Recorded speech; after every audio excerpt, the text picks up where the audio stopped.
Think of an aspect of your life that dictates the limits of your freedom. Government and law enforcement, insurance and pharmaceutical companies, taxes, building permits, driver's licenses, and more. There are hundreds, if not thousands, of stipulations, regulations, and boundaries on our freedom. And out of the ones that were just mentioned, how many have you researched to find out whether they apply to you or not? Let's look at the forms of law that we currently acquiesce to.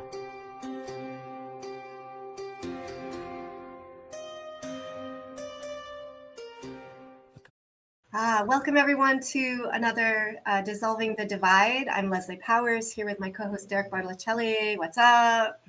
Bonjour, bonjour. How's it going? We got a beautiful couple with us today. It's going to be really interesting along the lines of language, legalese, Black's Law, Admiral Law, corporatocracy type of stuff going on, the financial burdens that we're all facing. And yeah, they hit us up after our chat with David Greenberg, and he's doing some really interesting work with trying to help people out of debt slavery, going by, weaving through the system. And you guys have an extra layer to shed some light on with us. And so I'm really happy to have you guys on to break it down for us. We're really not familiar. We could even say a little bit illiterate with this quantum grammar mechanics and all that stuff. So we're really happy and excited to learn about this with you guys, Rion and Jasmine. Hello. Good. Yeah, folks, welcome. Yeah, so let's just start out with a little bit of an introduction of how you came upon, how did you come upon this information and why it's so important? Awesome. Thank you, Leslie. I just want to introduce myself. So the colons on my name represent positional phrasing, which certifies my name as a fact, or me as a fact, rather than an adjective pronoun based on coloring, based on opinion. So with that, I'm really excited to be here. How you say my name would be Rion-Donald-Harmon. Of course, there would be titles before that, depending on the situation, but for now, you can just call me Rion. So I first came into this as it kind of stemmed from me in the vegan community.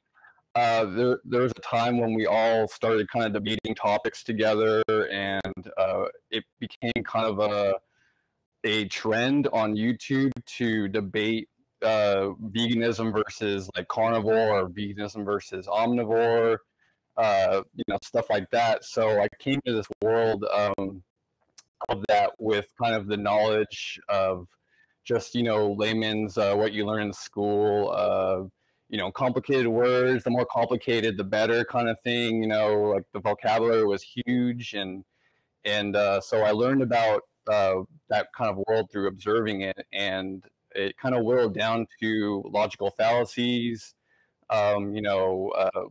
what's right versus what's wrong. We're kind of trying to figure it out.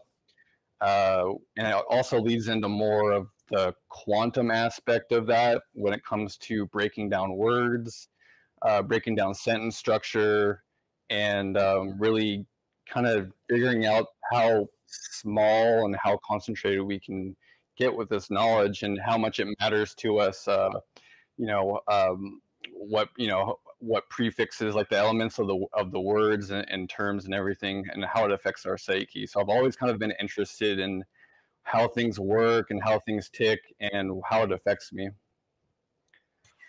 And what is the aspect of this that you think matters to the larger public, like to all of us? Why is it important for people to learn about this somewhat technical art that you're describing? Yeah.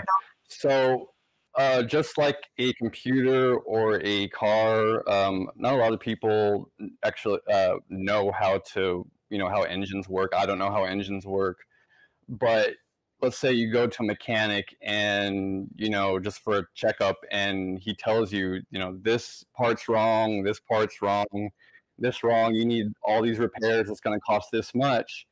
But, you go have a second opinion to someone you trust, and they're like, what are you guys talking about? This is totally backwards. You don't need to replace this. This is good for another 10 years. You're good. You're smooth sailing. So that's how it is with words and sentence structure, grammar, if you want to encapsulate the whole thing. So so grammar controls your thinking. You know, if you think in English or think in another language, if it controls your thinking, then it controls your life. We know from Mark Passio, you know, government means mind control. And what we call the breakdown of that word, we call that parse. So we're breaking down the elements of that word to figure out what it means. Interesting, yeah. And yeah, speaking of Mark Passio and his work, you know, he's covered the trivium a lot, and you know, obviously, you know, grammar, that's the first step. And so, like, yeah, getting down the grammar or the knowledge and all this stuff, and to be operating on proper principles and truth and all this stuff. How has that kind of opened up some doorways for you with this, you know, quantum grammar in a sense? Okay, so number one, Jordan Maxwell, that's like the godfather of breaking down words and what they mean and stuff, which is a really cool base knowledge of that. And you know, just like someone from one school will tell you this is the method and how to do this, you know, versus another school, it's kind of like that. Jordan Maxwell has a lot of nuggets and knowledge there, and he's definitely correct about a lot of things. But where it becomes more concentrated and focused is where it becomes more obfuscated. You know, more complication means more chances where things can get messed up and obfuscated. And there's another reason why quantum grammar is important, because the way it is laid out right now, it's a lot more simpler. You know, lack of a better terminology, it's simpler than what you would learn in school. Even though what we learn in school is training us in a way to make us more easily controllable, and you know, there's a lot more to add on to that. Yeah, I just wanted to add that, you know, discussing definitions of words is a really good start. But the way that quantum grammar differs from that is it takes it to the next level of syntax, or how a word is used in a sentence, because you can provide someone the definition of something, but based on how you use it in a sentence can be interpreted differently. And that is the biggest problem we see right now with division in different communities, is that people will say something and 4 different people can interpret it a different way. And so what quantum grammar does is it removes that subjective interpretation. And when it comes to the quantum grammar system, the way that things are syntaxed, the formula for it is that the grammar is mathematically certifiable. It can be written in any language here on Earth, forwards and backwards, and not lose its deviation and meaning. And so that, I feel like, would be the next level for people to look at, so that there is not a division and a war about, well, I said this, but I meant that, or I think you meant this. And it's all based on assumption and presumption. And that does form the psyche in a certain way to have subjective interpretation and assumptions and presumptions, which is the root cause of all war. Beautifully said. I want to just share some background around the importance of this and why it's so important. And when we look at, okay, just look at these legal system, right? In how litigious everything has become, right? Every service that we sign up for, there's, you know, paragraphs upon paragraphs of fine print that we have to agree to if we want to use that service.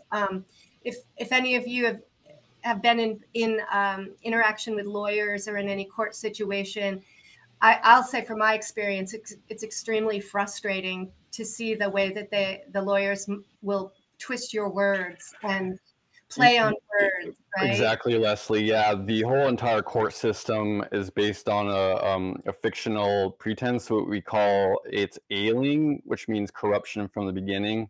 Basically, judges are there to give their subjective interpretation, which is an opinion on the matters going on. There's also a term, it's called no law or fact shall be tried in court. So the thing is, you know, with my name, with the positional phrasing, it makes me into a fact and not an opinion. So they can't bring their own definitions onto something or interpret your definitions into something that, you know, what they want. So help me understand if if let's say you're dealing with a court system, and if they don't understand or acknowledge the quantum grammar, what happens then?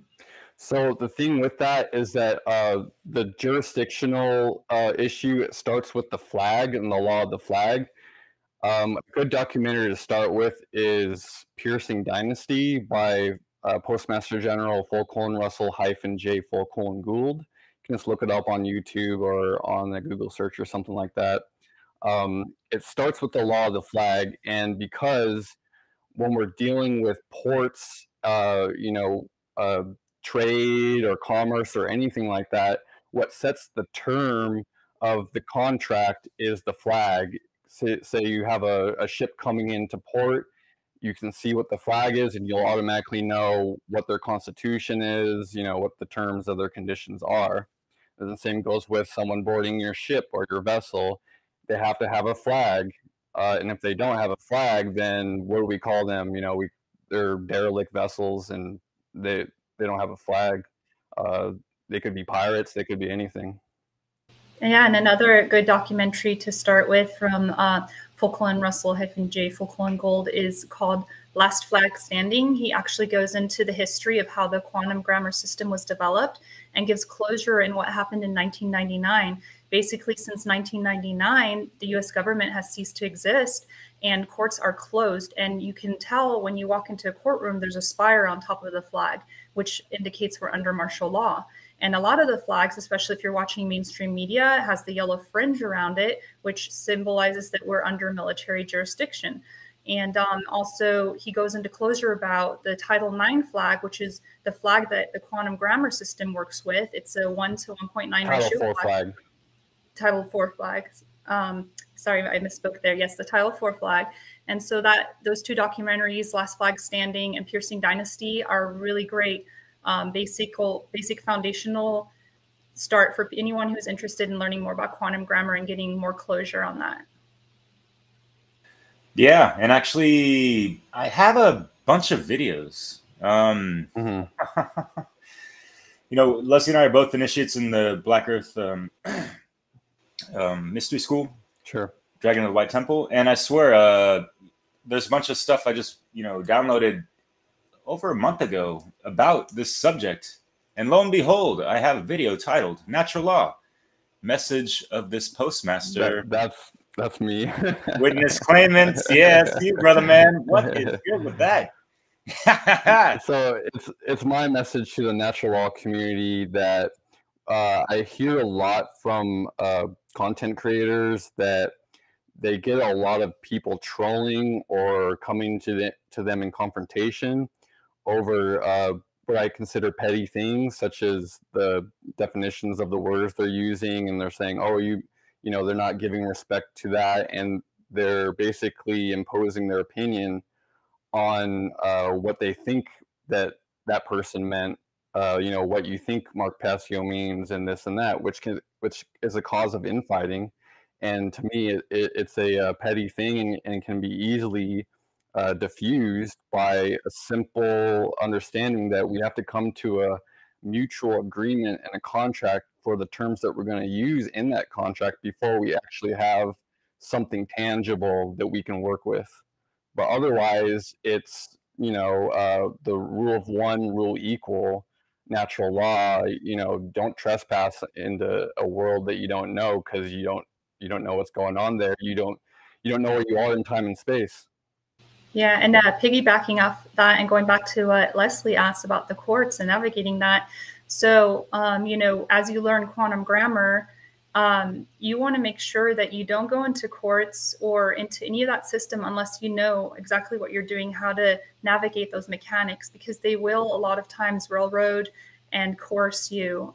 So just because you have the knowledge of the quantum grammar, you want to make sure you're covering all your bases, that you're not going into another, venue without knowing the mechanics to ship yourself in and out of there without getting harvested. Yeah, this isn't some sovereign citizen movement, and just the very term sovereign citizen is an oxymoron in itself, because you can't be sovereign, which is the law of one, the power of one, and then you can't also claim in the same breath that you're an incorporation with other people, operating in a group together or a company. It's just an oxymoron, and this system has nothing to do with that. Does it? So this idea of the flag, is it seen as that is a false entity that creates division unnecessarily, or what is the idea of the flag in this, I guess? So in 1999, Russell, he filed patents on the Title IV flag in quantum because in 1999, the United States came out of its third international bankruptcy. And what happened is, after it's a 3-strike rule, after 3 strikes, and you haven't, cleaned up the bankruptcy or that sort of thing, you basically lose your contracting rights. And that's the whole idea of what a president is they're the administration behind the bankruptcy. Thus we're using Federal Reserve notes and the whole story behind that. The states failed to coin their own currency 2 years after that, which causes them to lose their authority. So the basic gist with this is that everything started from the post office. Shipping, anything, any trade on e-commerce doesn't happen without the post office. Military as well. Correct. And this is outlined in those documentaries, Piercing Dynasty and Last Flag Standing. Yeah, because when you register to go on, or when you join the military, you have to go to the post office and register and get a registration number that you bring back to, the MEPS before you go to basic training. So that right there is like the starting mechanic, is the post office for a lot of things. Interesting.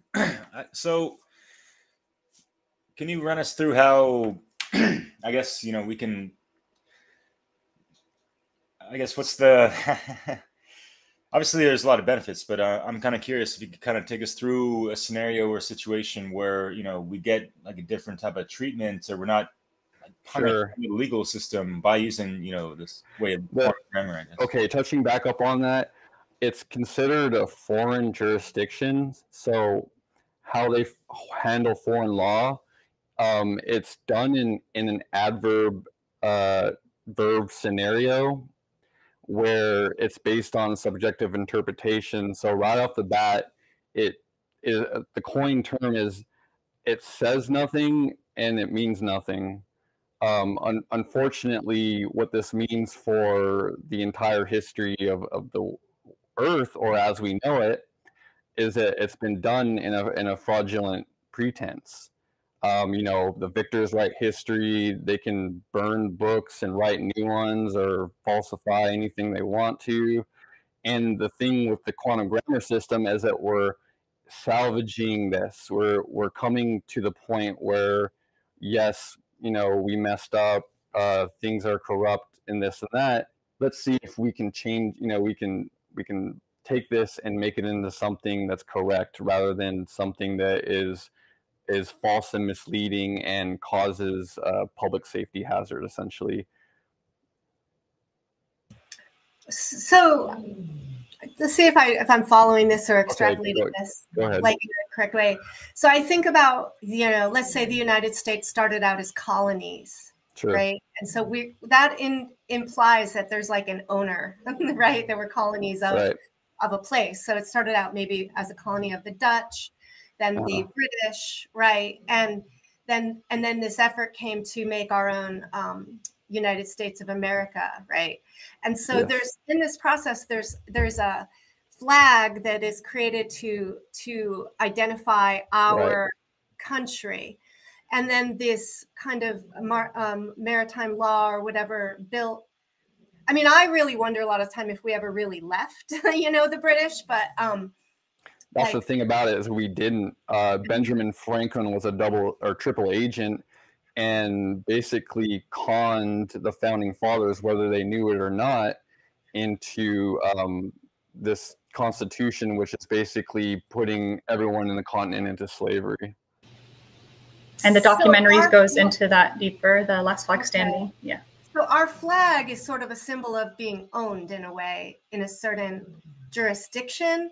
Maybe, I don't know if that's right. But then you're saying that this quantum grammar has like created its own flag, and that Well, becomes it like actually captured the Title IV flag. It's no longer the United States flag. That's the former United States flag is captured into the Title IV, into the quantum grammar system, which is confusing because you look, you know, it's like, you know, you're looking at flags and you're wondering, is this the right flag or not?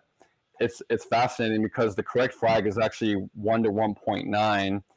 And when you walk into these courts or you walk into the post office, a lot of times on the outside is a flag, and it looks like an American flag or United States flag, but it's really a different dimension, or you know, you would call it a boat flag, or it's what coined the Obama flag, or you know, it's not registered anywhere, not in the United Nations, but the Title IV flag is. Huh. That's so fascinating. So there's so much deception at Right. all these layers, right, of kind of trickery and deception. Yes. And coercion, and some of it subtle, some of it not.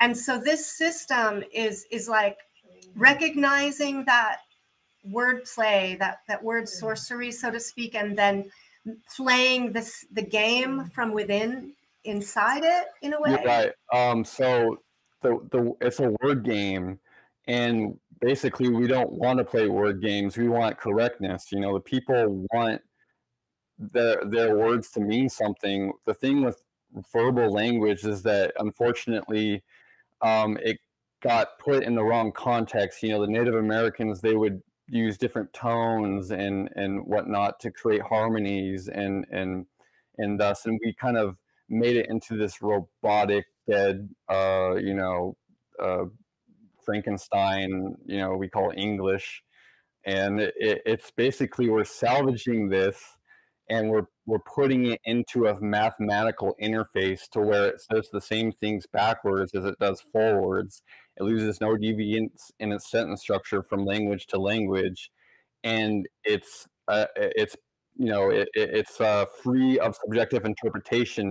You can use your own definitions to the words that you want and be in contract with people that you want to be in, and you don't have to contract with something you don't want to. It's totally giving you the freedom. And when it comes to the flag, it's basically advertising what you're coming into when you're coming into someone's home, or you're coming into a store or a court.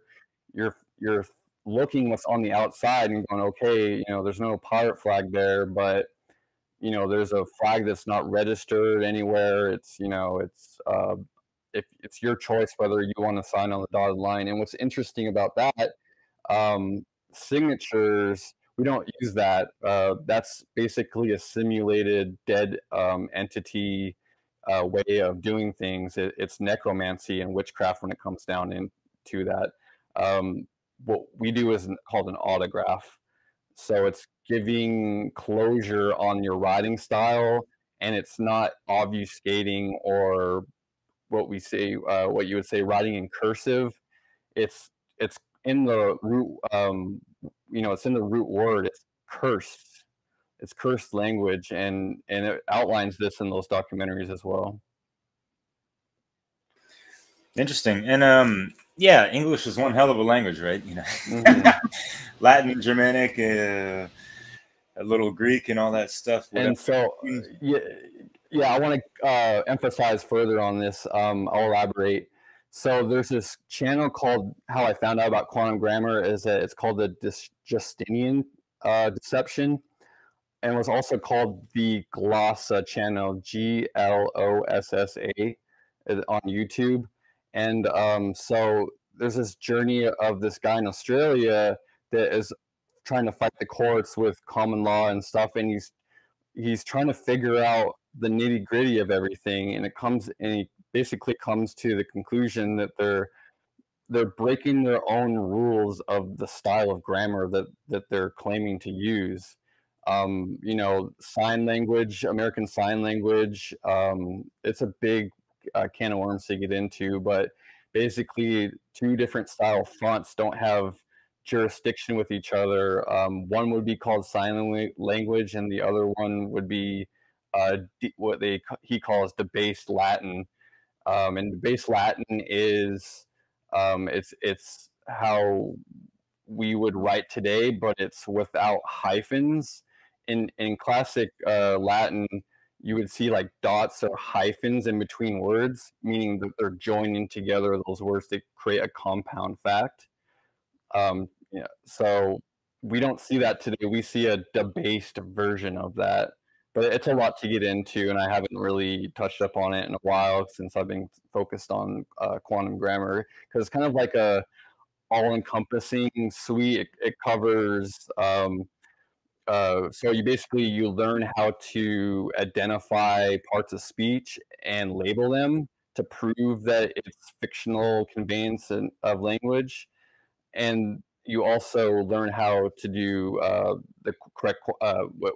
So the full name of it is correct sentence structure, communication, parse, syntax, grammar, and then they tack on performance at the end, which brings me to think about that you may not know that this whole grammar system and the words that we're using, we're taking out future tense and we're taking out past tense. So everything that we're communicating is based in now, what we call the now space. So since we're always in the now space, the contracts that we have only apply to the now space. There's no future tense, no past tense. There's also prefixes that we consider a no contract prefix because it either leads to a non-tangible, which is alien from the beginning, or let me think, it's multiple positions at the same time, which is modifying the original root word. So take, for instance, the prefix pro. It means to the front, fourth, and also means a bunch of other stuff to go along with that. If you study neurolinguistics, it matters a lot what we say, because 2 plus 2 doesn't equal 4, because TOO plus TOO doesn't equal FOR. So neurolinguistics comes a long way, with this, and it all comes back to how grammar is controlling our minds, controlling our thoughts, it's controlling how we contract with each other. So pro would be a no contract prefix because it's taking us out of a level playing field. It's saying something's better, or it's protruding from, it's in the front of something, and it's obfuscating the original root word. And also, for another example, to help it make more sense, the prefix re means again. Okay, now here's another kicker.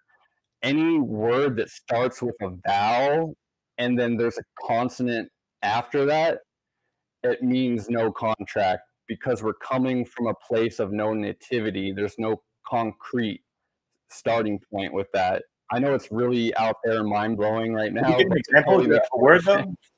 What's that? Just a word example on that. So again, there's no such thing as doing something again, because we're always in the now space and there's always new happening.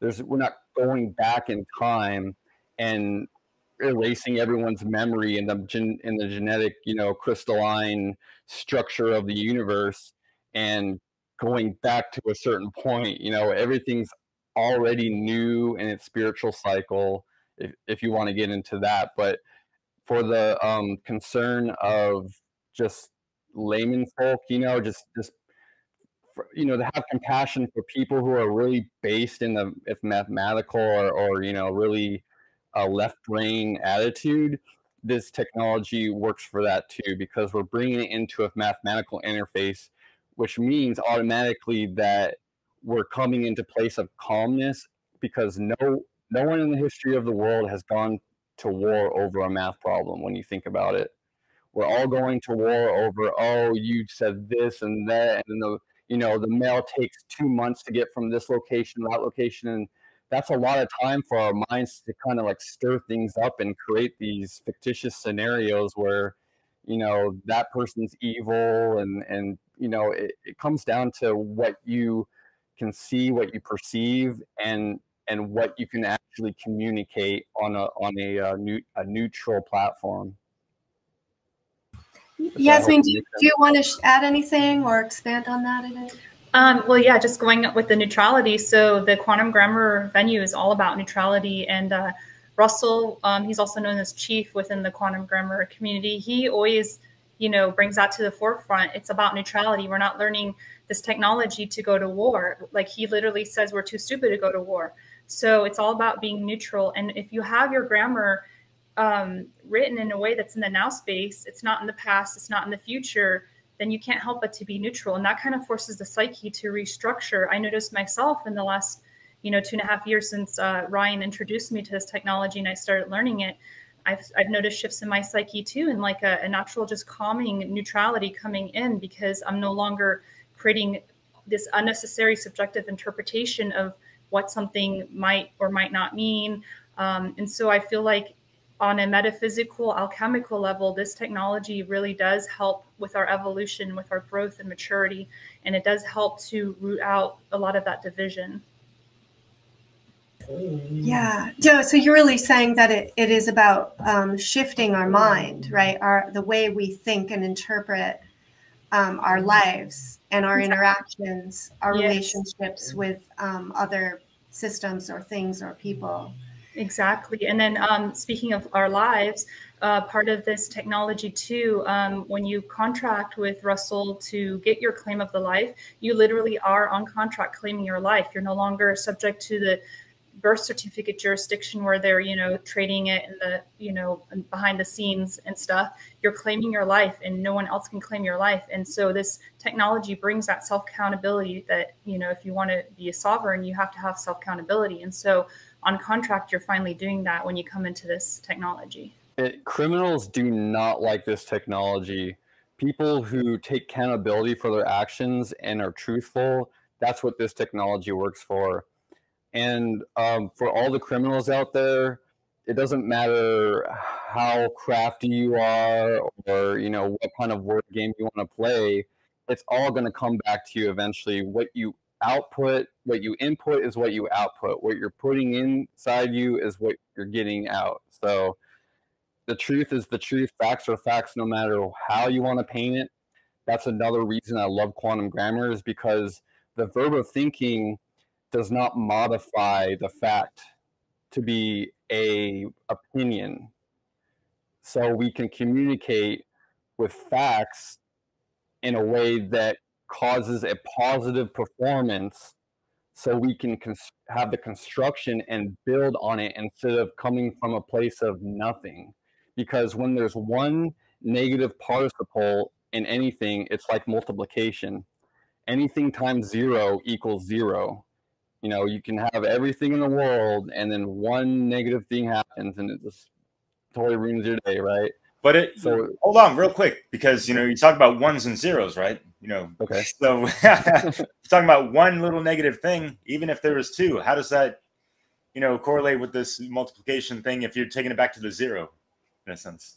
Right. So anything negative equates to 0 in this formula, I guess. Is that what it is? So yeah, anything times 0 equals 0. Well, of course, yeah, that, but right. What you're equating to in your sentence, because like I'm trying to think about people listening to this, and it's going to be pretty hard for them to follow, and that's totally fine. You know, this is like advanced stuff, so it's I'm trying to ask questions for you to bring like real life applications and examples, I guess. Sure. So yeah, sorry. No, that's great. Thank you. Yeah, I think talking about when, where, and how can people use this knowledge in a practical day-to-day way, and that enhances our freedom and our protects us, right, from the exploitation. Right. It just comes down to education. Right now, the chief has only been on coming out with documentaries and stuff in the last 3, 4, 5 years.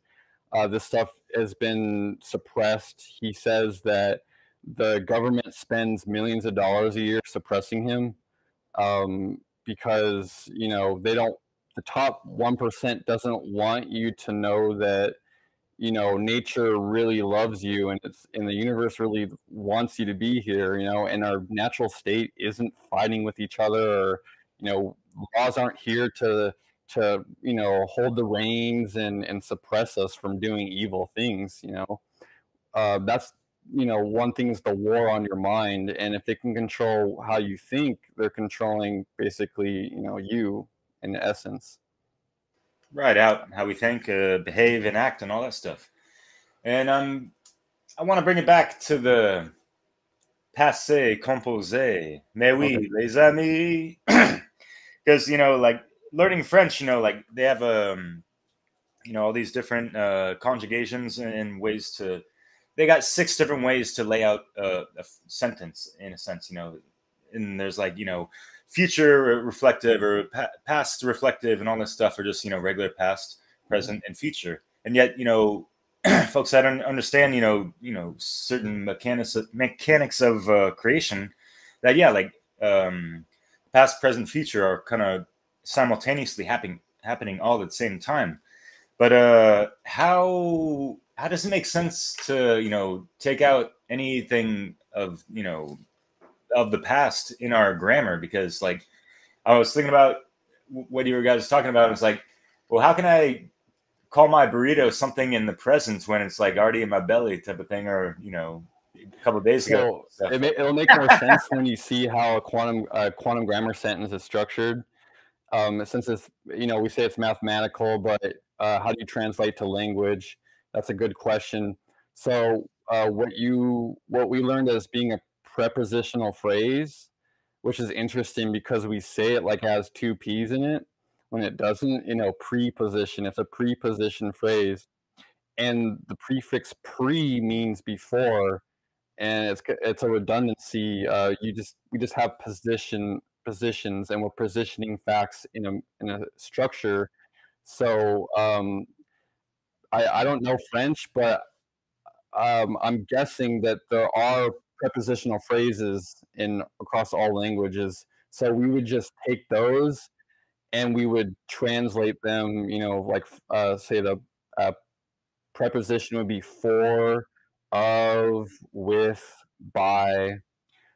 We would take that and get the equivalent in that in French, and then what comes next in a positional phrase is the what we call loyal, from alloyal, which means ownership.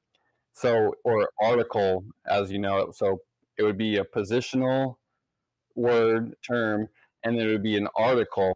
So like the for this, for that, for these, um, for, you know, for the language of the topic.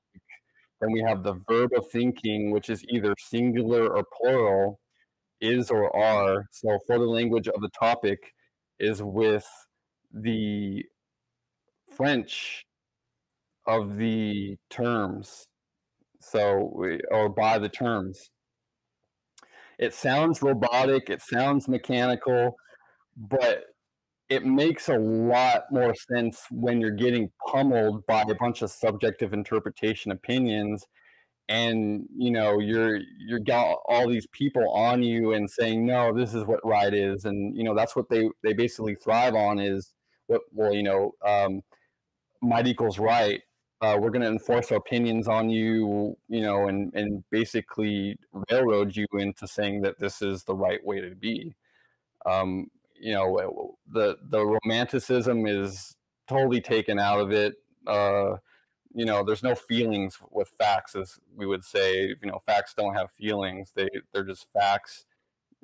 You know, and the whole thing about it is that when we put our opinion on something, that makes it into something that we can't really communicate on a factual level. It's comes from a place of, you know, falsehood, and even if it's something tiny, you know, like the color red.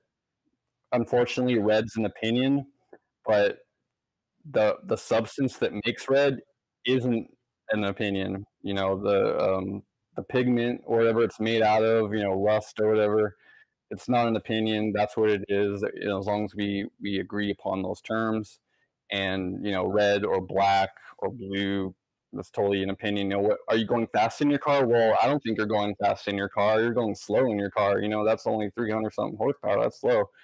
There's no point in arguing these things. The car is with the speed, the car of my possession is with the speed of the 32 miles per hour by my acceleration performance or something like that.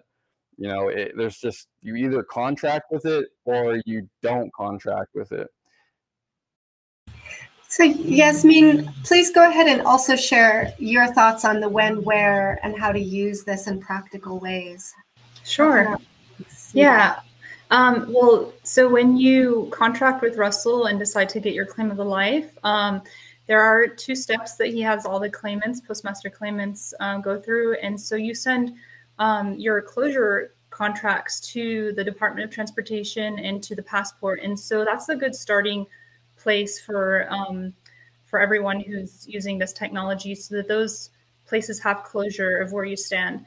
And then as far as how you want to use it in other areas of your life, that's where it's important to know mechanics. So for instance, if you have things going on in the courts, you want to make sure that you know how to mail the documents, when to mail them, because timelines are really big in with this technology, and with everything going on, there's certain timelines you have to follow. And you really just want to let the paperwork do the talking more so than showing up into a foreign jurisdiction and, a venue where there may or may not be martial law and they can do whatever they want, even if you are correct and you have everything. So you want to make sure you have awareness of what mechanics to use, where to mail your documents, and just stay on top of timelines.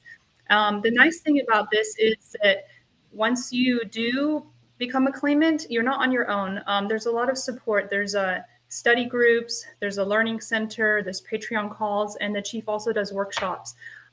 He's trying to get over to Europe because there's a lot of European postmasters right now. So he's done a lot here in the US. So, once you're in, you're not on your own. You do have, teachers and other claimants and the chief as well to consult with, and also just ongoing information that comes out through workshops. I also want to add, so there's step 7, you do quantum claims on your passport, your licenses, your living location, and thus forth. And what's really, really on point with the natural law community with this, and it goes hand in hand, is that Russell doesn't want to micromanage you. We don't want to put the reins on you. We don't want to put a leash on you. It's up to each and every claimant to be accountable for his or her life. And with that comes your own justice system. You have to think about what you're doing, and you have to live with yourself and your thoughts no matter what. So this isn't something like, oh, it is possible for another postmaster to stop and correct you underneath these quantumized titles, such as Title 42, 1983, stop and correct. So if you go to the internet and search for these titles, Title 42, 1986, it'll come up with the former U.S. Titles and codes. And the thing about that is this, Russell's has it quantumized. So if you go on the Claim of the Life website, so for the claimofthelife.com, and you join and you're a claimant, there's a section of titles and codes that have been quantumized. So you basically have your own justice system, and it's totally up to you and your own conscious whether and to examine your thinking. And are you thinking the right way? We're not looking at so you rode over you drove over the double yellow line, that means you're a bad person automatically. We're not looking at that. We're seeing why'd you do that? What were you thinking? Why was it safe? Did you hurt anyone, kind of thing? Like, was it the right action? Was were you trespassing and violating someone's rights and this and that? So it's coming from I feel like it's a heart-centered place. It goes hand in hand with natural law, and the common law aspect to it is that unfortunately it's been disqualified, and it's also it's considered an opinion kind of thing. even though I have studied a lot of common law and I'm still kind of attached to it in a certain way, it shares the same sort of concepts. So we're looking more of, how we're thinking rather than, how we're communicating. But the communication part is important, and if your volition is neutral, you shouldn't be at war with anything. They don't have jurisdiction over you to basically, shoot and kill you because you haven't contracted into it, which is strange.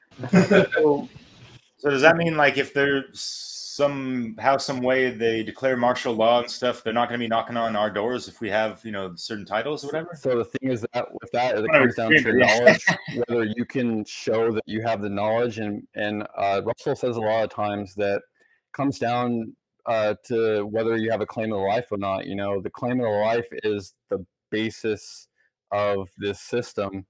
And I know you have questions about, forget his name, what his partner. David Wynn Miller? Yes, David Wynn Miller.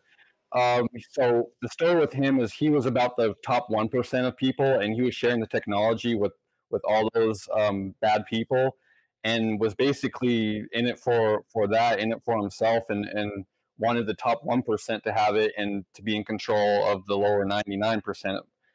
And because of that, he lost jurisdiction because of the contracts he had with certain people. He couldn't proceed forward. He couldn't move on as a flag bearer in the system because of that. And it explains this stuff in documentaries such as The Last Flag Standing, or there's another one, War Castles, which is a series, which is I think it's a good watch as well. So I'm curious about this claim of the life and Okay. this designation of this man as chief, or as somehow giving you a claim of your own life. And so there's a part of me that's like, I don't need anyone to give me my claim of life. Totally That's mine and the creator, and very hesitant about becoming part of a club of some sort. And so I just want you to speak to that a bit, because that feels like I want to.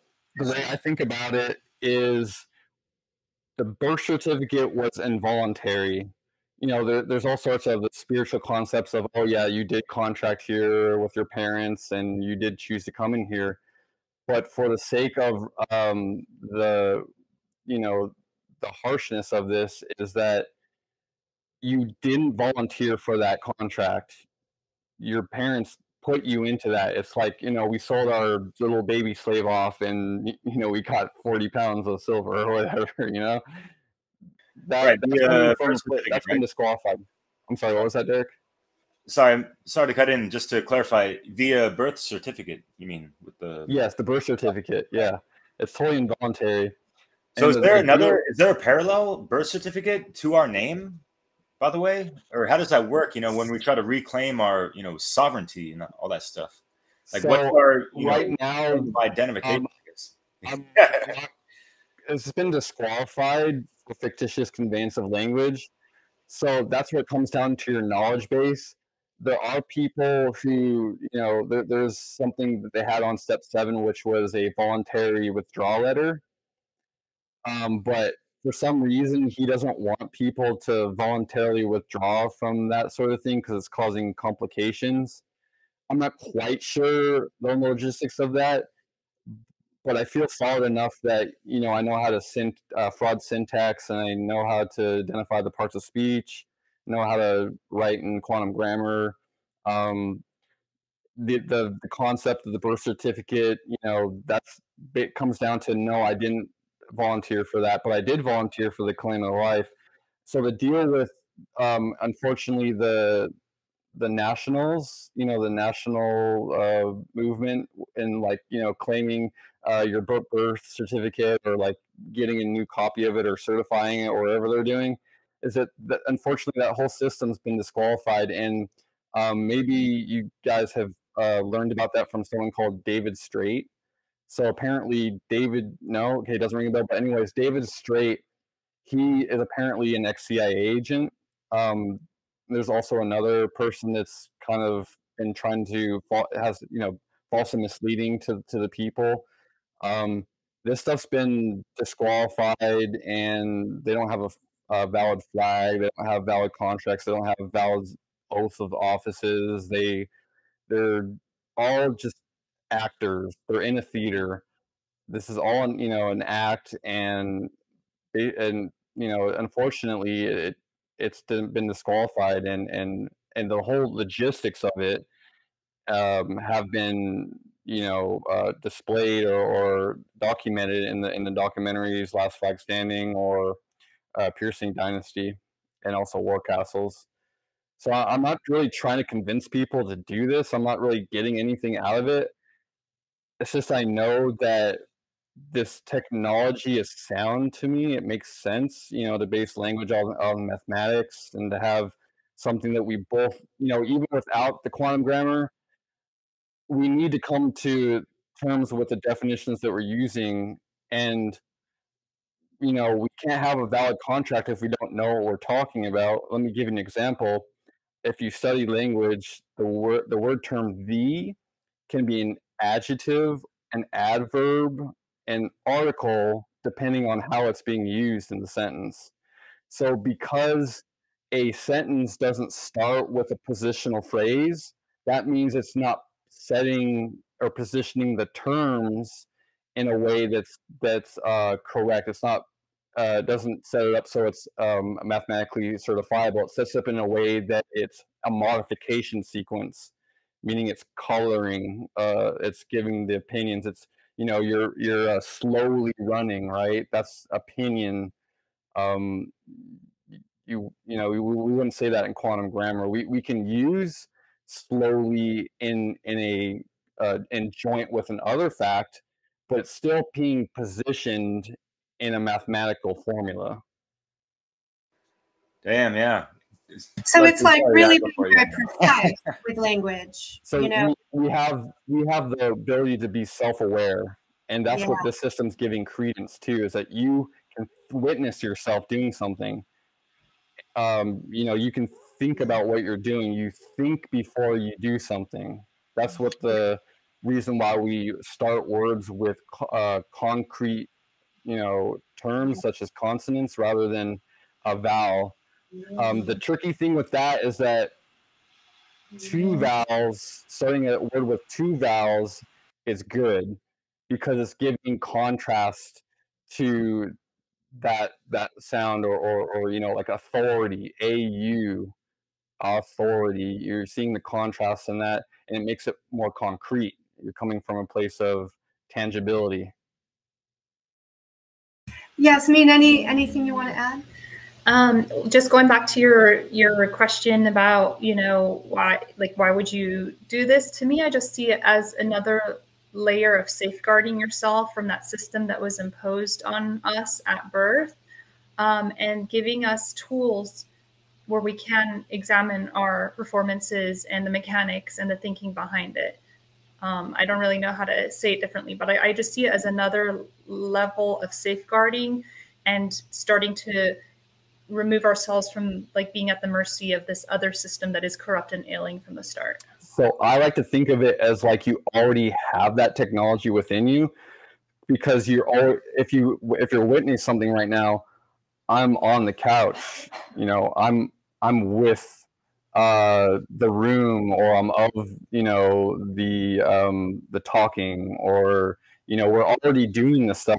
It's that when we try to translate that and what we've been taught, that's it starts putting spins and colors on everything. So we already have this within us.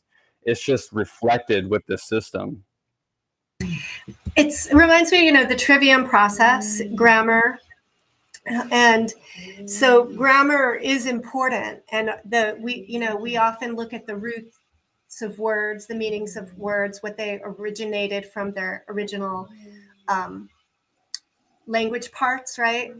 And so how, as in society, we've deviated from those original meanings and added cultural meaning or habitual slang. And that seems to be part of maybe a danger zone, I guess, is this sort of bringing it back to the original? This is giving you the freedom to contract with terms that you want to. If you're using a term that I'm not quite sure of, I'm going to ask you to provide a definition for that. So then I can know what I'm coming into instead of like just trying to fit in with the slang terms and, you know, it totally means something else and they can get you for that. But yeah, exactly. It covers basically all of that. You know, it's really up to you, and it's giving you so much freedom that it's kind of scary when you first get it. It's like, oh, you mean there's no laws, there's no borders. It really comes down to who you're communicating with and who you want to contract with. And then adding mathematical formulas, you know, so you're really bringing the quadrivium and the trivium in the unity that they're meant to be, right? And how you're deep diving. Correct. It's merging the male and female parts together, and it's doing it in a way that is you know, neutral. We're not at war with each other. So there's a philosophy here underpinning this as well. There is, but this system is merely just concerning the shipping aspect of it. You know, your brain, the terms in your brain, it's cargo, your brain's the vessel, your body, you know, is a vessel. We put things in, it outputs stuff.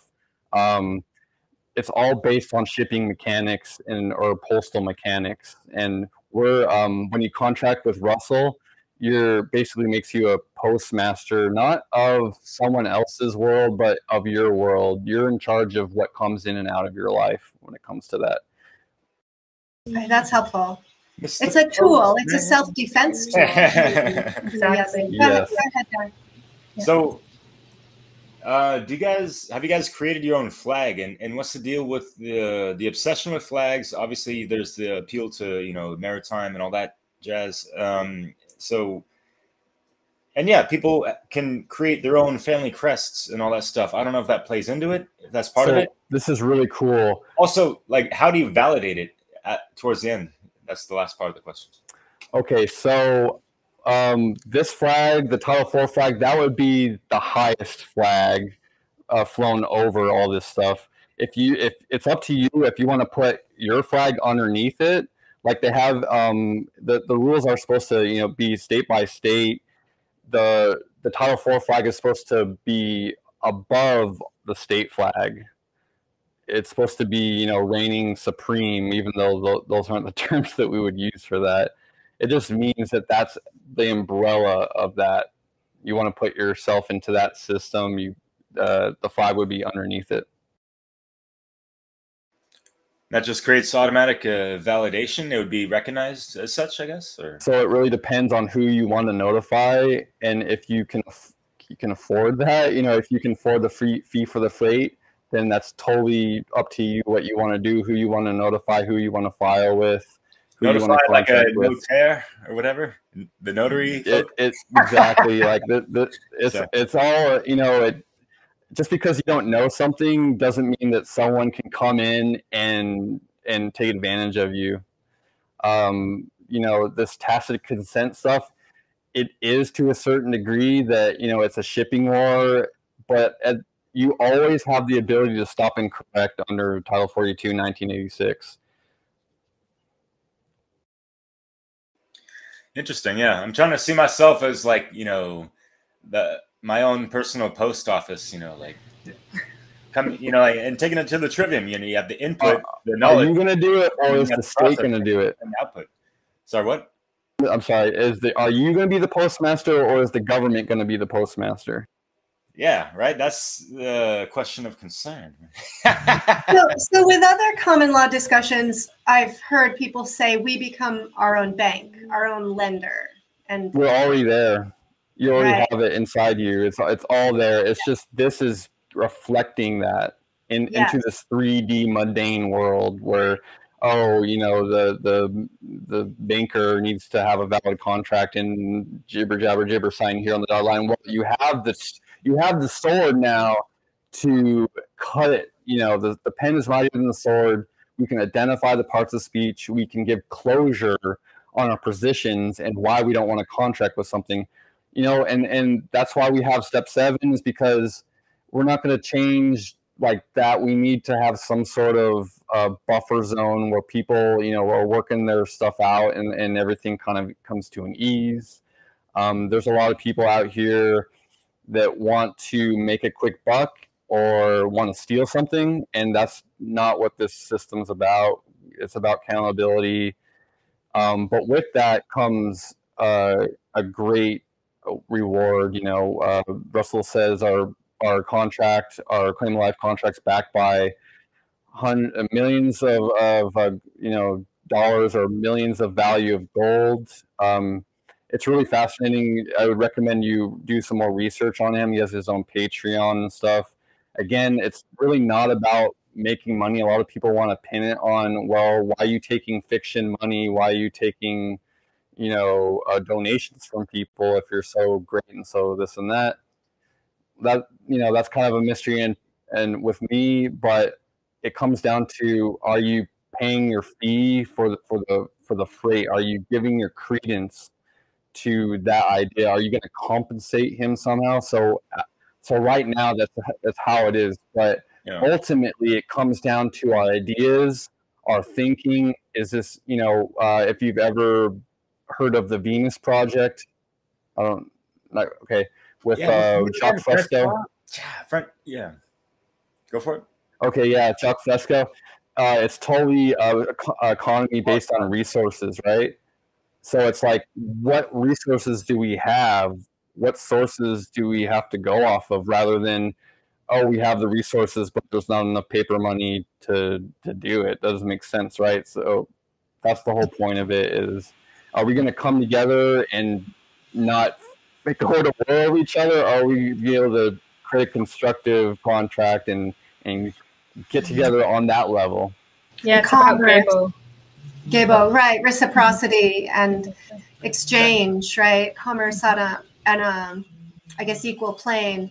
It's just interesting to me, this idea, because you know, you're adding not only that we are our own bank, but that we are our own postmaster. So there's clearly a connection in that power structure of banking and postmaster, so to speak, postal service. Yeah, originally the post office was a court, and I believe it was also the bank too. Yeah, and Russell is actually slowly releasing the technology for claimants on how to set up your own banking structure and market trade ports and all that. Usually that's reserved for workshop attendees. And he's, you know, due to what Rion mentioned about, you know, people trying to steal this technology or use it for nefarious, he's very slowly releasing it as he gets sense that the claimants are ready and have some knowledge to put the correct mechanics and performances into place so that it doesn't get hijacked or taken over. So yeah, eventually this venue will include all that at full capacity, but right now it's just slowly being introduced. Wanted to ask you, Jasmine, have you guys checked out our video? We interviewed a wonderful man, Dan Alexander. It was titled, you know, the living language, if you will, and he really breaks down words numerically and otherwise, and it just opens up the vistas of, you know, understanding things on another level. And this, you know, seems to be part of this puzzle. Yet I'm kind of puzzled as to if we can rewind it back to well, I'm gonna stop right there and let you guys answer that if you're familiar with his works or anything along those lines. Yeah, I actually did listen to that podcast a few weeks ago. It was a little bit difficult to understand everything due to sound issues, but I did resonate with a lot of things that were shared, and how, you know, frequency and vibration and words, how all that connects. And that's what I was kind of, you know, with my experience with the quantum grammar and how it reshapes the psyche and reshapes our frequency. You know, I see it's all connected and it's all part of that, if that answers your question. Yeah, awesome. Yeah, so I guess digging into the mathematical equation of things, yeah, what's the deal of how, because he said 2 + 2 doesn't equal 4, but he said TOO. Yeah, because we're interpreting what kind of 2 are you talking about? Are you talking about TO, TW, TOO? What kind of 4? FOR, FORE, FOR? You know, with the context, you know, everyone understands. I've just mentioned also like mathematics, so 2 + 2 So how right, but that? that's just pointing out that you can't certify spoken word, and someone can be playing a word game with you, no matter how much you trust them. True. It comes down to what's on the so it is written, so it shall be done. You don't know exactly what what's going on unless you write it down, and you're both obviously agreeing to what's going on there. It's interesting when you think of a court, right? Because I've had lawyers redefine words that I've said, right? And super frustrating. And they get the final say, and like take it and run, right? And I think, when you're in a court, it's all verbal. You're sitting up, swearing the truth, you're talking. Some recorder is recording your words, and we're not even the ones spelling those words or validating that they're even correct, right? I want to you're totally correct. And what I want to come to is actually right in front of your face. It's called, the word term is definition. When you think about it, we're not saying it right. It's definition, or I don't know, maybe it's just me. Maybe people say definition or definition. The prefix de means away from, coming away from. So it's really saying we're coming away from a finite concept. We're not getting down to anything finite. It's coming away from that. It's interesting. I think about, there's an idealism in me that's like, we shouldn't need all this, right? I totally get it. We shouldn't need it. It's, I don't know how spiritual you want to get, but I get it. Our third eye, our coming into your heart. What I wanted to say, I now remember, is that we're so focused on the brain being the master. The mind isn't the master, in my opinion. The heart's the master. When we're out of here and in here, things make sense. But when we're in here, all sorts of stuff happens: greed and lust and apathy, and this quantum grammar thing, to me personally, is a way to just get rid of all that fuzz.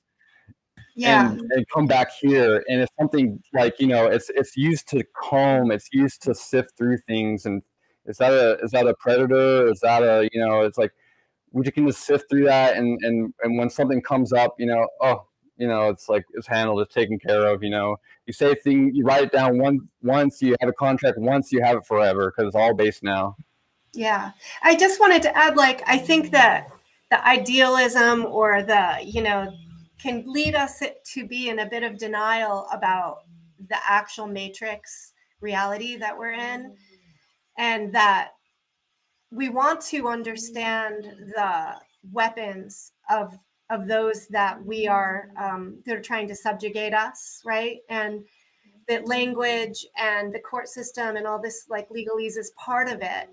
And so if we don't learn it and truly seek the understanding at the deeper levels, then we are vulnerable to being abused by it. Right? Exactly. So I think that as much as I don't, personally, I have to really push myself to go into these details, right? And I sometimes lose the contextual purpose of it, because I'm like, okay, colon, that slash, oh my God, it's but totally confusing. I get it. It's overwhelming. I just want to highlight that I do, despite that tendency in me, I do see that gaining the knowledge and the facts and the reality of our world, because I think when you look into this and you start to see what how manipulated and yes, they're very, we want to raise our sword in self-defense, in self-protection, and unless we know the game's played against us, we won't know how to defend ourselves. So I think it's a valid reason for really studying. Yeah, and kind of piggybacking. Oh, sorry, sound quality just kind of went down. But I was going to say, piggybacking off that, the pen is mightier than the sword. And so this is us picking up the pen, and we're writing how we, we're claiming our life. We're writing what it is we want to experience, the output, And so You know, we got to know ourselves, but we also got to know the enemy. And so having the pen, which is mightier than the sword, having that tool is really going to only benefit. Yeah. I just want to chime in just a little bit. I just want to rub my hands together because whenever I see a fiction document or something, I'm going, yes, I know how to syntax this. I'm going to get my pen and rip this sucker up. At first, man, it's help like, oh me. my God, what's that? You know, like 4, 2, what is going on here? You know, you're identifying the parts of speech and you're like, what? That doesn't make sense at all. So fortunately, there's classes for that. They have a program for that. Knowledge is power. Yeah, I was thinking about that earlier. Sorry, did I cut you off? Okay. Well, because, you know, like, imagine anyone who's, you know, struggling to survive, you know, trying to, you know, make ends meet, you know, rent is ridiculous, food prices, whatever the fuck. How are they going to take this knowledge and be like, damn, I need to spend more time and focus on this, but, you know, I still got to apply for this job, and so to, you know, do all these things and like be trying to claim, you know, I'm not this person, this, you know, fictitious, you know, straw man or whatever that they created for me via, you know, the corporate birth certificate stuff. I'm this, you know, people are going to laugh you out the door and like not get a job and that kind of stuff. And for me, I'm in the process of, you know, renewing my visa here in France. So how the fuck am I going to, you know, apply quantum grammar to my shit in a sense and kind of, you know what I mean? Like, I can't just be like, no, I don't have this passport. That's not me. My name, that's all caps. Fuck that. Well, so you do register in fiction, but when it goes to signing something, you would cross signature out and write autograph, and then autograph with a stamp being postmaster on that document. And your thumbprint. And your thumbprint, if possible. Yeah, because you have dual citizenship right now in both worlds. And so yeah, you can still engage in usury, but just autograph and be the postmaster of that document. You have it contained, you know, you have it in a box. So he's defining what he's agreeing to in a way by signing that way. He's setting the terms. Right. I totally have compassion for this, and that's actually the scary thing about this is that we are this is a bankrupt corporation. We are in bankruptcy. This is a, you know, SHIT show, and it doesn't look like it's going to get better than this. You know? The problem with that is you don't have the fee for the freight. That's what the scary thing is. You know, it's tough. Like you got to figure out how to do it. You know, we're salvaging. That the whole point is we're salvaging what we have left. I don't really have an answer for that. Unfortunately, there's a lot of corruption going on. I'm aware of that, but there's also a lot of good out there. There's a lot of people that want to help, and it comes down to, you know, what's in here, what your volition is with everything. You know, how are you thinking? You know, what do you really mean by something? What are you really getting at? Are you coming from a place of greed, and lacking, or are you coming from a place of I have everything? You know, it matters more than a piece of paper. Yeah, and then also going back to your question, Derek, I think just by claiming one's life and starting those mechanics, you're alchemically already going to shift into a different way of thinking. Instead of thinking, oh, I have, you know, everything's stressful, everything's overwhelming, you're starting to really shift and see the world differently and feel more in control of yourself, because, you know, at the end of the day, it is you are the one feeling and thinking what you feel and think, and it's up to you how you want to be with that. Underneath everything is the morality principle, right? The principles of natural law. And that must be the base, right, of all our actions if we seek to live, you know, in harmony with ourselves and with creation. And it also seems that this solution, this as an example of a solution, has the same principle of freedom attached to it, which is that it takes numbers, really, the more of us that are aligned with moral principles. Exactly. And stepping forward with this knowledge, then that's when freedom can be created. But so if it's just pockets of individuals, that's not enough momentum, right? It really takes Exactly, not. and especially if those small pockets are fighting against each other, they're already doing the work for the, for the powers that be. Yeah, because part of this technology too and this knowledge is that neutrality within, because, as within, as throughout. So if you're constantly thinking about war, you're constantly in war with your neighbors or with people who aren't interested in the same things you are, you're just bringing more of that frequency into you. But when you're really focused on something that's positive, that's about neutrality, then the outside reality has to shift. We don't have to lose sight of that either. Coming back to the common law side of things, there's something called conditional acceptance. I think it's important to have a positive spin on everything when it comes down even to the molecular level, to have a positive spin. And if we conditionally accept instead of outright rejecting it, then we're coming from a place of positivity, and we're not creating a war. Okay, I'll do this, but these are my terms, kind of thing. It's being a bridge instead of being going to war just to get backed up against the wall. You want to be a bridge, and more will get done in that manner. Yeah, that makes sense to me. I appreciate that. Ooh. I'm kind of curious, and I'm not hung up on this at all. Some of these things are interchangeably. I'm kind of wondering, you guys consider it technology instead of like science, or just a different form of language, whatever. Yes, it's technology side. Yeah, feel free to answer to that. And also, with going back to Dan Alexander, the whole numerology within every letter of the alphabet, is that included in this quantum grammar? A equals 1, B 2, C 3, all that stuff. Not in that way. Like we have a syntax key for where different parts of the speech get a number, and it's usually 1 through 9. And depending if it's a verb, adverb, however it's used in the sentence, you get that number. But it doesn't go more deeper into it. But if you have that knowledge, it's something you could bring in and evolve with this technology to merge them, or to even shed what no longer fits. And the idea that this is a technology, please help us understand it as a technology, right? Okay, yeah, the technology is in the formula itself. It's a neutral mathematical platform, because mathematics is neutral. You can't argue. You can't argue that 2 + 2 doesn't equal 4, and say that TOO plus TOO equals FOR. But if we want to write it down, for the sake that we're just all going to agree, yeah, 1 + 1 = 2. 1 + 3 = 4. 4 - 1 = 3. That's how this technology works.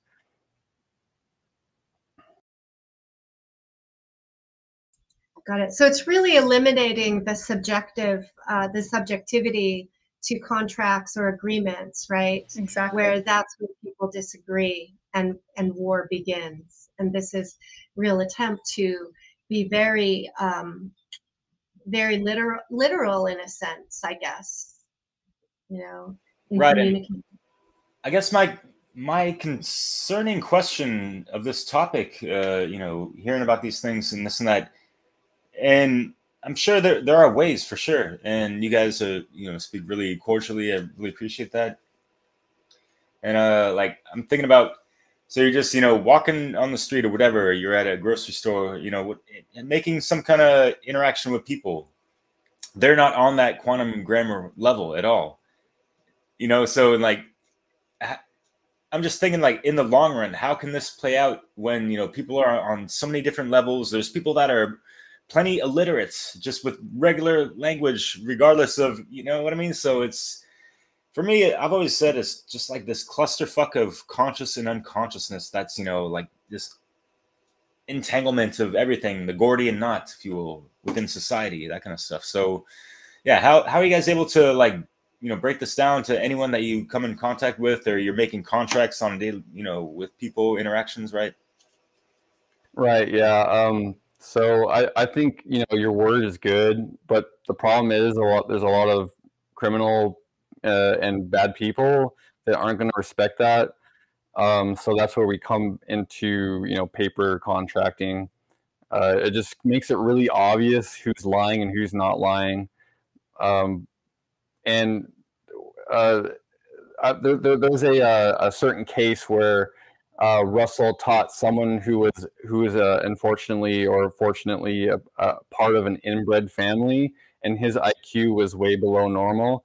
And this technology actually worked for him. He supposedly took down several federal judges just by sticking to the basics.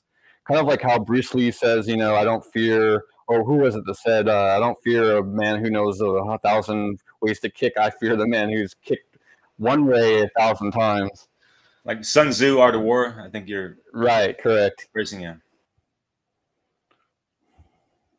So this technology really needs to go hand in hand with like people developing emotional intelligence and doing their inner work so that they are self-aware and not driven by their emotional reactions, and you know, people really are diving into the subject. A lot. Go ahead. I was just going to say that's where that emotionality comes from, is by interpreting things differently and making assumptions and presumptions. And when you get the mathematical interface in there, there's no room for assumptions and presumptions, and therefore automatically there's no emotionality that's going to create a negative performance or a negative outcome. I just want to add, unfortunately, there are people who are trying to steal this technology and make their own claim to lives, which is outlined in David Windmiller's book, How to Create Your Own Claim to Life. But unfortunately, he's dead now, and he's no longer part of the system. And to safeguard the system, you need to get your claim to life through an authorized postmaster general, or anyone who he authorizes to authorize your claim to life, because it's a good idea, because you don't want people coming in and messing with the technology and claiming it's one way when it's really not. We have a uniform base level of how things should go, but beyond that, you can kind of tweak things or you know, make claims on, you know, certain symbols that you want to use. You just basically have to give closure on it. Gotcha. Yeah. And yeah, that brings me to a question that I had in mind, because and you know, we take information for what it's worth, whether it's spoken by the enemy or the comrade or the good guy. Thinking about movies, you know, you got the villain talking shit like the Merovingian in the Matrix, but he's talking about causality, natural law. That's 100% legit. Yet people, whatever. So in regards to, you know, David Windmiller, and how you guys mentioned before that he was kind of just trying to help out that 1%, what he was, the majority of what he was talking about was that, you know, actually, you know, truthful. And is his works legit, pretty much, is my...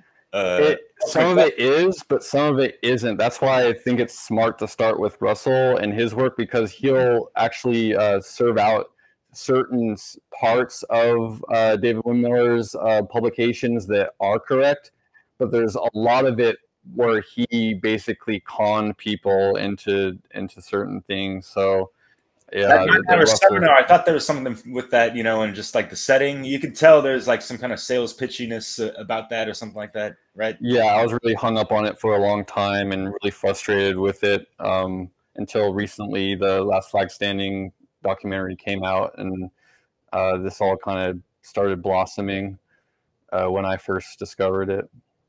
Yeah, that War Castle series really gives a lot of more background too, and shows there's a few videos that Russell has on there of the work that David shared that is correct.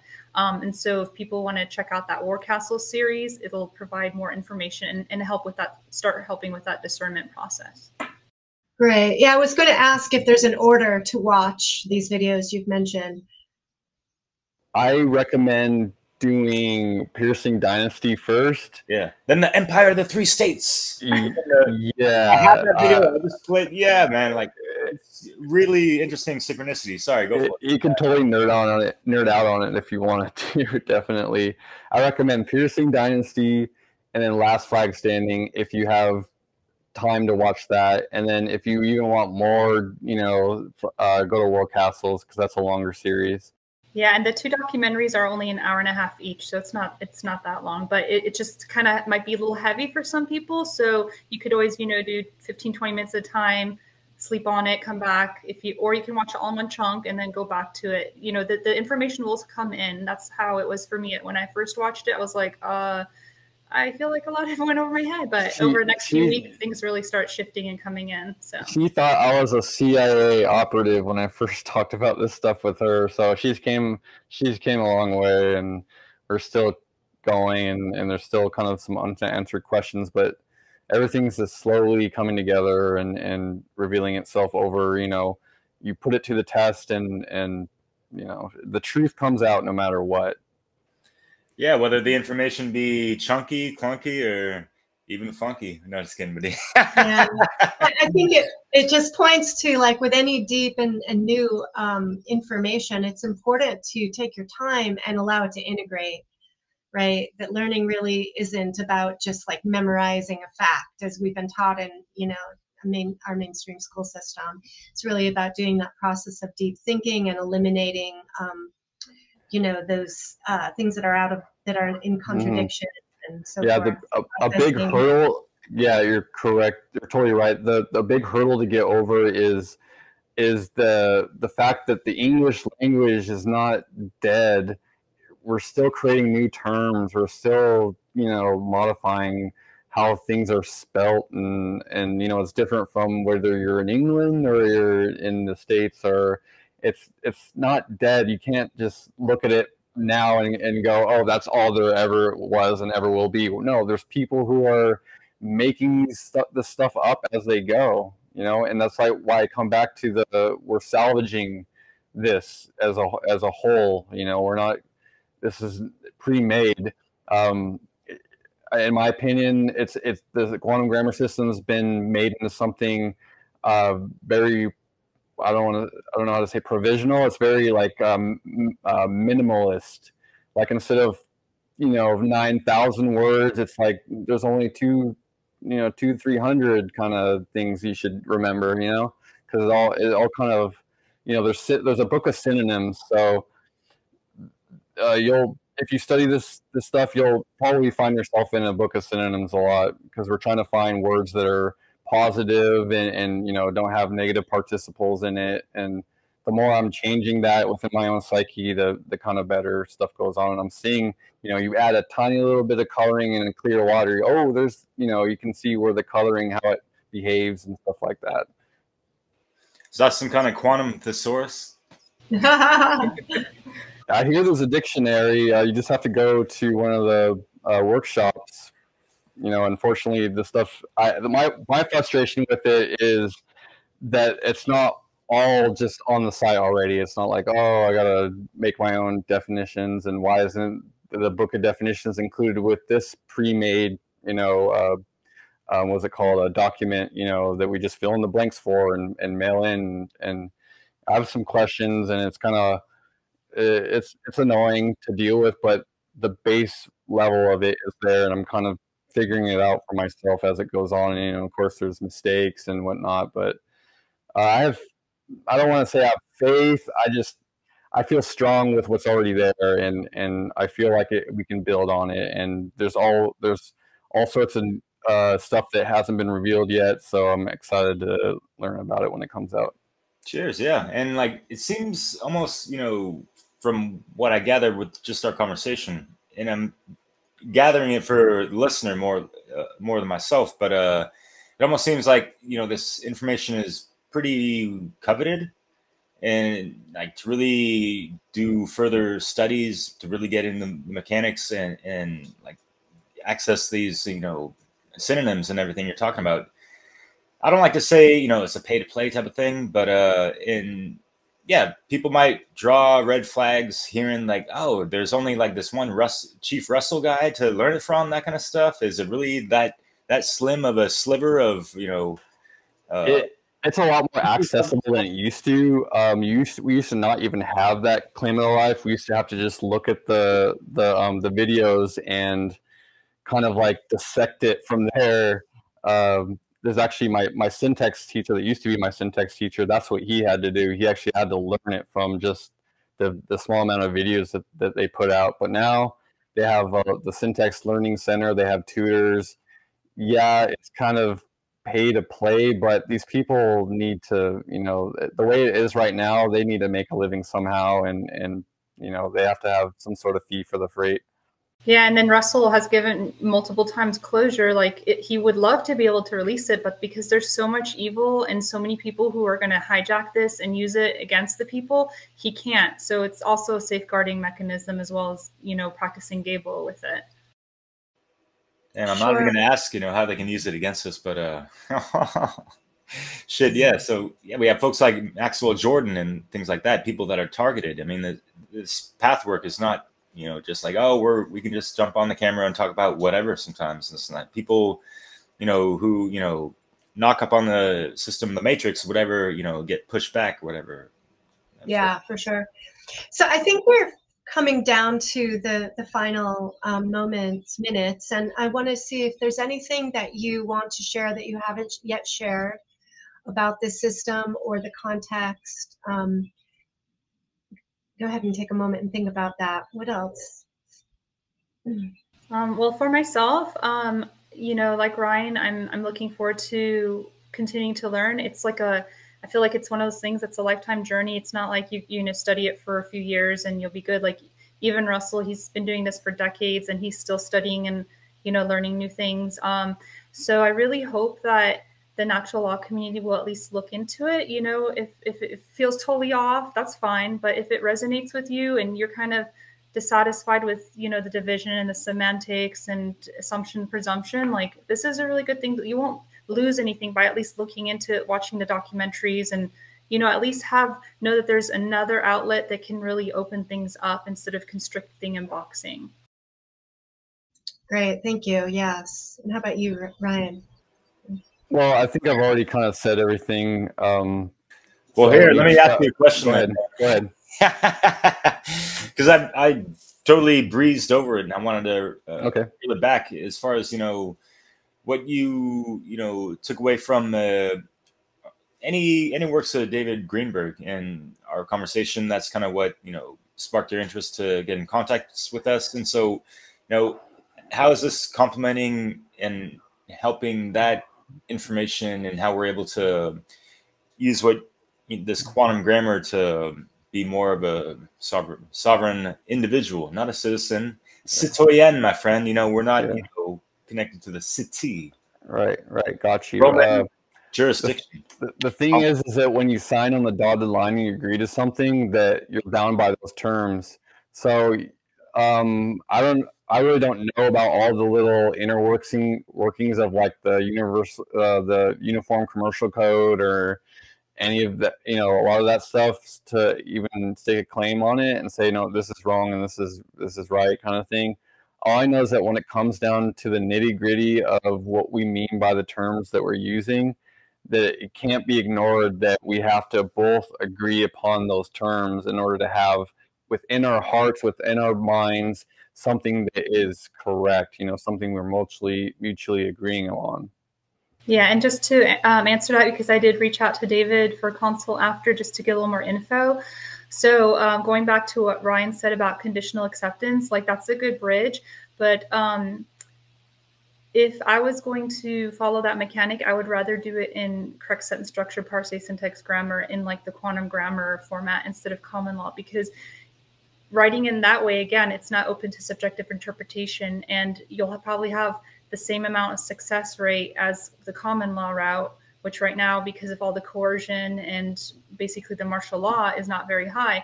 But I'd rather have it be in the correct grammar that is mathematically certifiable than in something that can be open to subjective interpretation, you know, because at the end of the day, within your heart, within your spirit, you know that you are correct. So that's kind of like how I would see they can complement each other, but the quantum grammar is just that next step of having it be mathematically certifiable and having an autograph on it instead of a signature. Cool. So they can complement each other. This is like leveling up a bit even more precisely into what you were conditionally accepting, so to speak. Exactly, yeah. And with both both with the common law and with the quantum grammar, it's ultimately going to be up to the institution whether or not they want to actually do the correct thing. Right. It comes down to education and, who you're contracting with and what do they know and how much time and energy you're going to put into this and everything. But I'm sorry, I didn't mention it earlier. I have one little cool nugget of information that I think is cool. Because when I watch these type of things, I'm like just watching so closely and like listening for any tiny little bit of information. It might seem too nerdy for people, but the cool thing about the quantum grammar sentence structure is that you can have a sentence as long as you want to. You could go in the formula, you could keep going of the, with the, of the, with the, of the, with the, of the, with the, till you're blue in the face.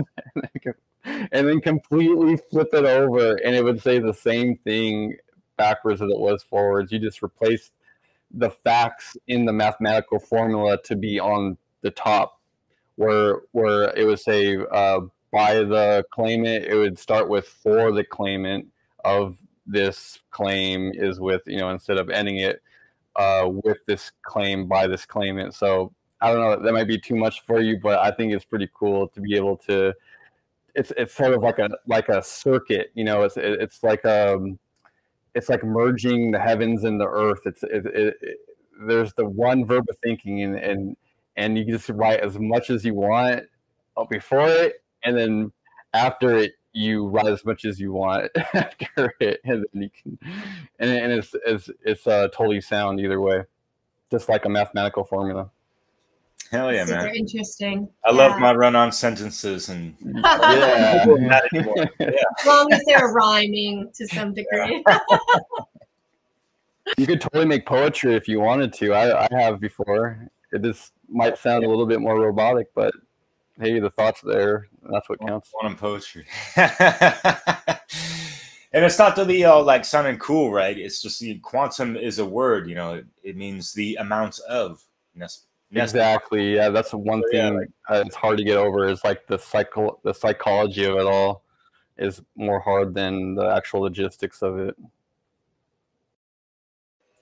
Cool. I think that this is bringing something new to our listeners, and I think challenging us all to go to the next level of like thinking about our language, our grammar, and our agreements with people, and making sure that there's clarity in our communication, both verbally and in written form, and that the written agreement does have a real usefulness in protecting us. So. Yeah, awesome. Thank you again for having us. It really thrills us that we can publicize our knowledge claims and bring it out to the public venue. Yeah, yes, it's awesome to have you. Yeah, you're welcome. Glad that you guys reached out to us and came on to share this. Totally. Share with our audience how, if there's a way to reach you as well, or is there a role that you are offering to play to help people understand this material? So when it comes to tutoring and stuff, you have to be an authorized teacher, and unfortunately I'm not authorized to teach any of this material. I can just share you with my experience, but if they want to contact us, we're on Facebook. You can just look up my name as it is here, and it's totally up to Jasmine how she wants to do that.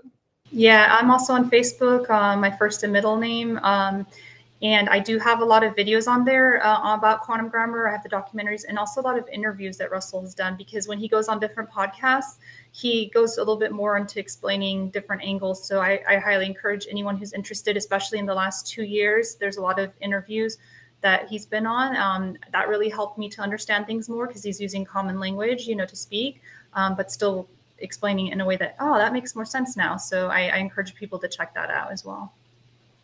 Cool. Yeah, I love that. Where are the documentaries found that you referenced? They're on YouTube for free. For YouTube. Okay, good. So maybe we could link them, Derek. Right. Oh yeah, of course. I'm gonna link, the websites you mentioned. Piercing Dynasty documentary, Last Flag Standing, and you know, and that's kind of why I wanted to bring up the whole David Wynn Miller situation, right? Yeah, thank you. Because you know, you go to any search engine, you know, quantum grammar, you know, what are you going to find? David Wynn. Yeah, you're going to find the stuff that's going to lead you astray. You got to go right to the root. And it's like 9 hours astray almost, you know, with, you know, some good stuff, but whatever paltering mixed in there. So I've spent years trying to figure this out, so I feel you on that one. Yeah, so yeah, I really appreciate you guys being really enthusiastic and encouraging about this subject that's really tricky. I mean, it takes a while to wrap your mind around this, and it feels like, you know, once they're at that level of which you guys are, you notice like, oh smokes, like you gotta meet people at their level to communicate and relay certain things, so they can kind of meet you at yours to whatever degree to make whatever contracts appropriate for whatever situation, if that's a decent way of putting it, right? Yeah, I feel like this technology really helps you grow as a person, like to develop compassion and humility to meet people where they're at, because, you know, we're constantly learning and growing, and if we weren't, we'd be stagnating and decaying and dying. So this is a really great, not just for, you know, safeguarding ourselves on the like a mundane level, but also developing spiritually and maturing. Right on, yeah. Yeah, thanks for adding that layer of this, of the importance of this, because it is it is a spiritual journey and a journey of the mind, and this is all a part of it. So yeah, thank you guys. I love it. Thank it's you, totally a journey. Thank you very much. Yeah, thank you both so much. Thanks so much. Yeah. Alrighty. Well, thanks everybody for watching, and check out this topic of quantum grammar. Rion Jasmine, ciao. Alrighty. Bye, guys. Thanks.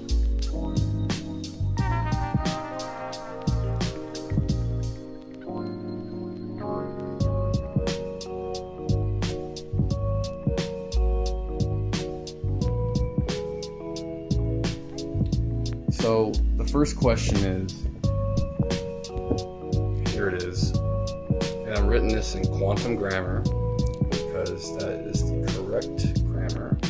It's mathematically certifiable, and it voids subjective interpretation of words. So there's no guesswork what's going on here. So you're starting with a question, which is thinking. We're thinking before we have facts. So this is a question. Is for the natural law.